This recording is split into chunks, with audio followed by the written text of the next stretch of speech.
Hello, I'm Gabriel, and welcome to an episode of Gabriel Reviews, where I talk about movies and the review on my channel every Friday. Since 2025 has just came, this is going to be my first movie review and video of this year.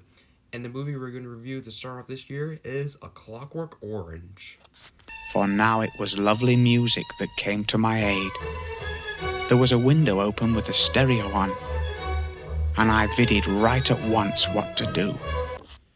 So, A Clockwork Orange is a dystopian crime film released in 1971, adapted, produced, and directed by the late Stanley Kubrick, and was based off of the novel written by Anthony Burgess back in 1962. When this movie first came out, it was met with controversy due to its depictions of graphic violence and was withdrawn within British countries and was also banned in several countries as well. But years later, the film got a cult following and received several awards and nominations, and also won Best Picture as well. So this movie I have seen twice, and the second time I watched it was very recently last week. And before we go any further, I just want to say that Stanley Kubrick is one of my favorite directors of all time and has made a number of classic movies like The Shining, Full Metal Jacket, Eyes Wide Shut, etc. And many others that you should watch, including this one. So let's get right to the plot. So the plot of this film takes place in a fictional place in Britain and follows a guy named Alex DeLarge, played by Malcolm McDowell, who is a gang leader of a gang of droogs, to which the other droog members are Pete, Georgie, and Dim. Alex and his droogs go around an evening of ultra-violence and they beat and sexually assault anyone that they please. While the droogs are not doing their job, Alex goes on and listens to his favorite music by Beethoven. Eventually, Alex unalives a woman and is sentenced to 14 years in prison for murder. During the sentence, Alex is kept to be a test subject for the Ludovico technique, which is an experimental aversion therapy to make himself free and be cured for his actions.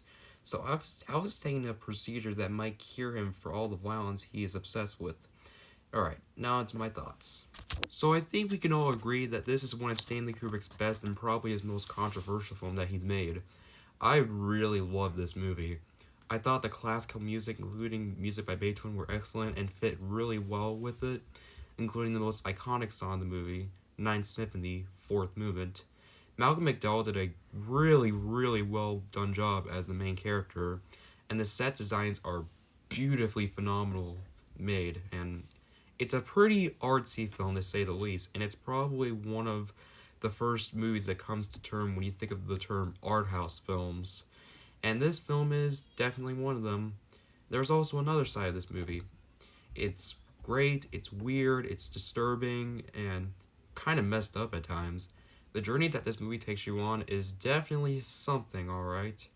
And yeah, there are some pretty dark and messed up scenes in this movie, but I think the one that stuck with me the most is the infamous Singing in the Rain scene.